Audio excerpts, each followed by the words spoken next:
work sa una yung pagsasama. How's the working relationship now? Hello, ayun.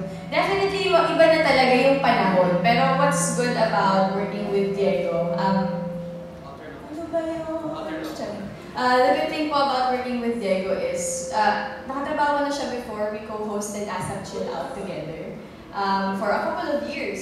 Medyo mahaba yung panahon. So every time that we see each other, pareho lang. Parang walang nagbabago talaga. Parang yung friendship namin, ganun pa din. Parang we still talk the same. Kukulitan pa rin kami. So yun yung maganda. About the characters naman, yeah. Ibang-iba talaga to from the last film that we did. Medyo mas wholesome kasi yung pelikula na yung How to Love Mr. Heartless, also by Viva.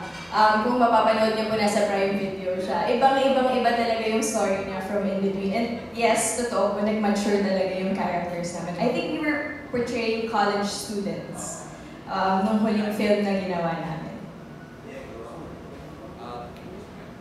Yeah, I'd say the same. Aside from ASAP Chill Out, we were in a bunch of series then together. So, since bata, I guess we were kids. Yeah, we were younger, a lot younger. We were always the love triangles of Isken, Katniel.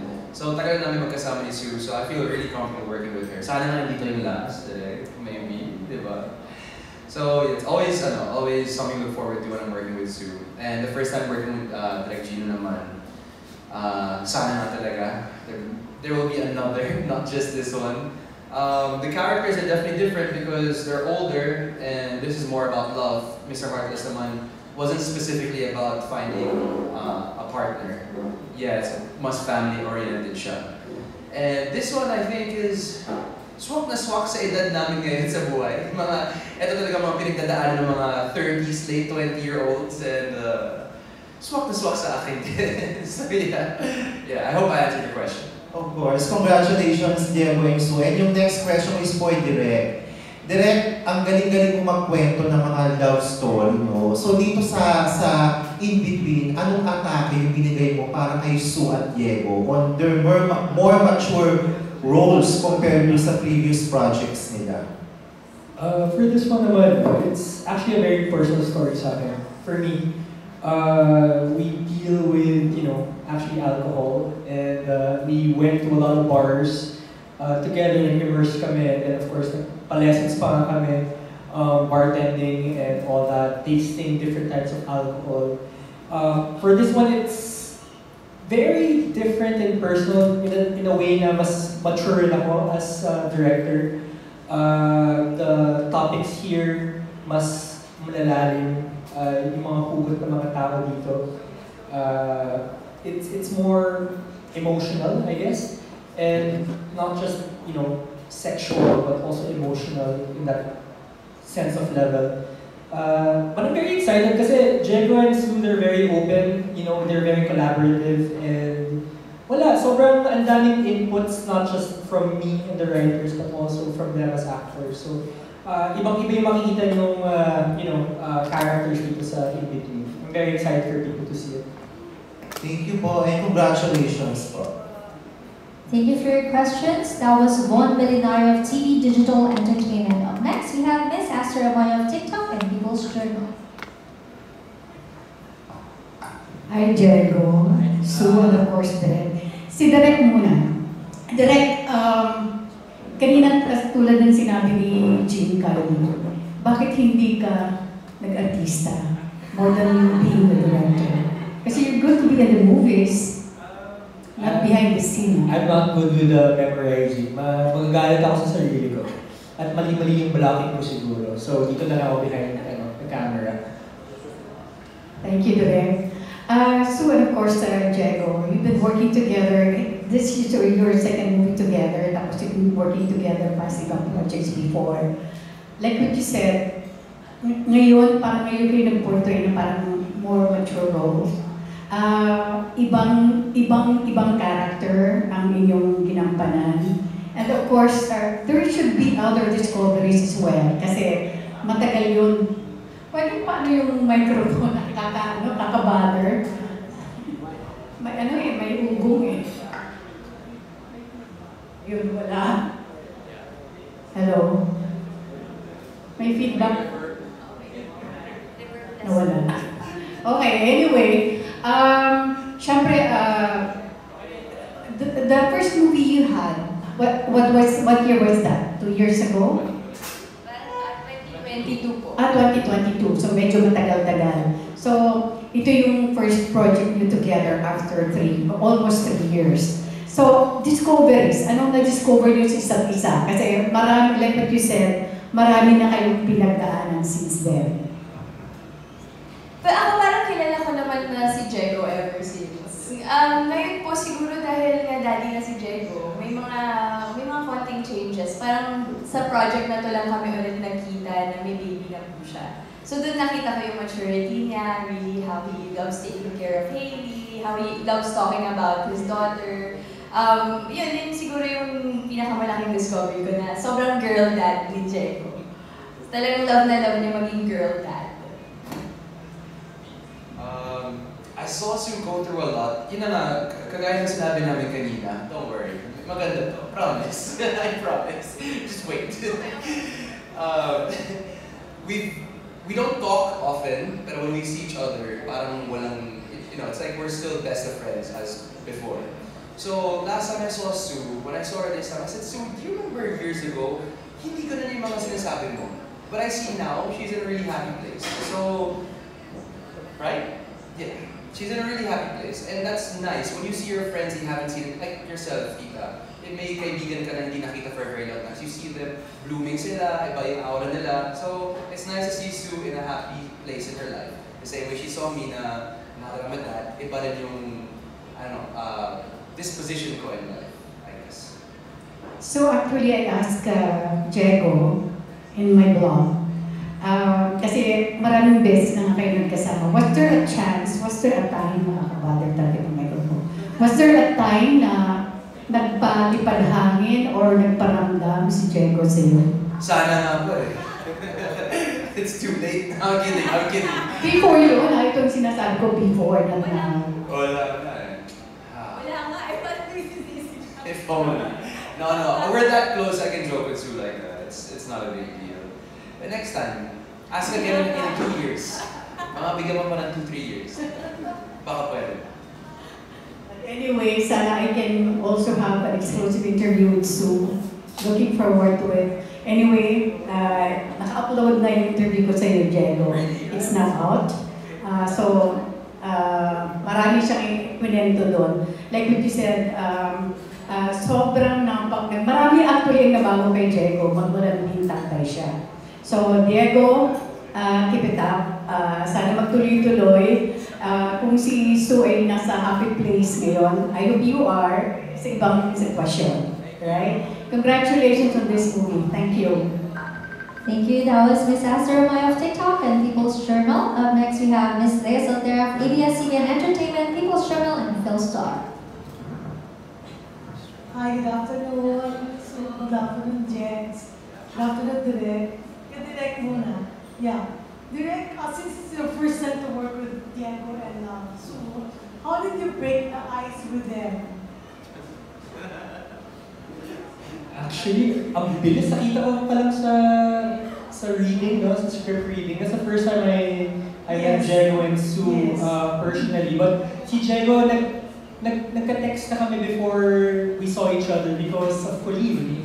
So, he got my number through Colleen. Tapos, he was excited to work with me. So, yun yung unang interaction namin ni Jegs. And then, I met Sue in the office already. Wala ang bilis. Actually, sobrang bilis na when they were reading the script, I didn't even have to let them read more, or the entire script. Kasi alam ko na yung first page pa lang, alam na yung character. Okay, let's just hang out. So, what we did is we went out. We went to a bar and we just drank a lot of really good alcohol, talked about the role, life, and I guess that's our breaking the ice. And then from there, very comfortable.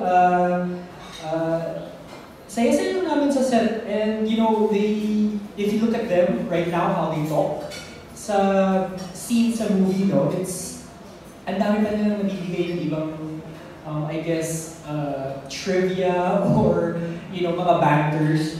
What you see here, you'll see more in the film as well. So it's really nice. Alright, thanks, Direk. Yes, for the exit. Sue, how did you, each other, how did you, break the ice, syempre, no? Exactly. What was hard from the first one, from your first movie 3 years ago to this one, and what was easy?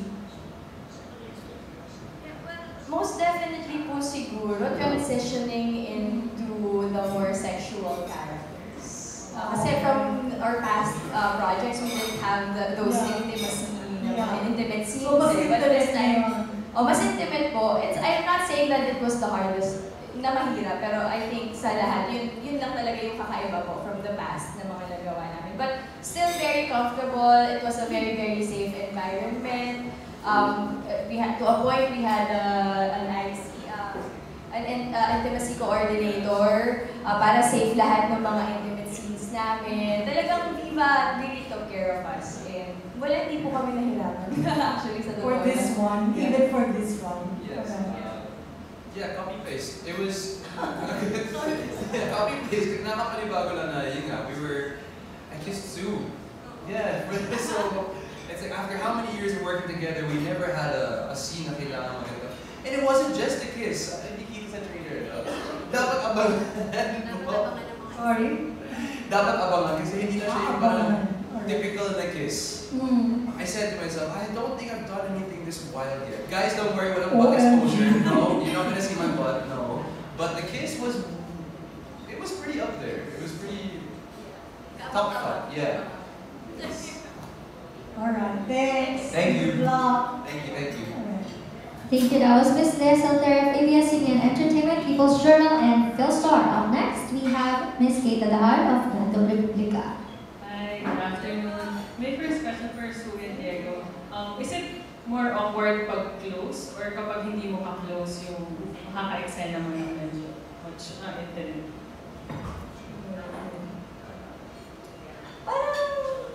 Well, because we're both actors and we grew up in the industry. So I think our friendship is more open to the possibilities na maybe in the future we'll work together, we'll have to do these scenes. But not necessarily naman po na parang talaga. It wasn't a big problem, I think. Yeah. So, yeah. Do we add pa or? Hindi talaga. For me po, ako hindi. Mas komportable ako kasi alam ko na kaibigan ko si Diego. And he's someone that I can trust and comfortable with. I feel safe around him. So it was more easy. And then yung characters nyo have a very modern relationship, no? Kind of relationship. Is it, ano yung personal take nyo dun sa kind of relationship na meron sila? And would you consider something like that for yourselves? Ako naman na. Yeah, it is very modern. It's called a situationship, no? Yung parang usong-uso ngayon sa Gen Zs. But to be honest, damay na rin kami dun eh. Gen Z ba tayo? Yeah, millennial Gen Z. So, whether you like it or not, that's really it's the reality that we live in now. It's hard to commit to a person nowadays than it was before. I get it. Is it ideal? Probably not. Pero you get what you can. I mean, like you take what you can, right? If you're looking, you accept the love you think you deserve. Was it you who said this to me backstage? No. That's from a movie. Be a World Fly. I know, yeah. But someone said this to me just backstage earlier. And I guess yun talaga yung reality eh. Like if may label, if wala, what are you trying to get from this relationship? Is it just physical? Is it really, in the long run, you're looking for love? Or is it just in-betweens? Yeah? So, I don't know. I guess you can't avoid it na rin. You can't avoid it na. This is it. Ako, since 2025 na, I think yung mga tao nagkakaroon na sila ng mas maraming options sa kung paano nila gusto magmahal at mahalin sila. So, hindi ako nag-judge kung yun yung pinipili nila, kung hindi sila ready, di ba, na pumasok sa isang relationship. Then, it's hard also to force naman someone. Of course, iba-iba tayo ng priorities. Yung iba, mas gusto nilang magtrabaho kaysa maghanap ng love life. Yung iba naman, mas gusto mag-love life kaysa magtrabaho. So, iba-iba rin talaga yung preferences ng mga tao. But really, at this point in time, we shouldn't judge the choices that people make. If that's what makes them happy, then they should do it. As long as wala silang natatabakang iba, no? O kaya sana walang asawa, di ba? Yung in-between yung nakakahiya naman. But ikaw, would you consider that for yourself? Ako, I don't think I'm the type to do in-betweens. Feeling ko lover girl talaga ako. Thank you. Mas romantic ako, so. Thank you.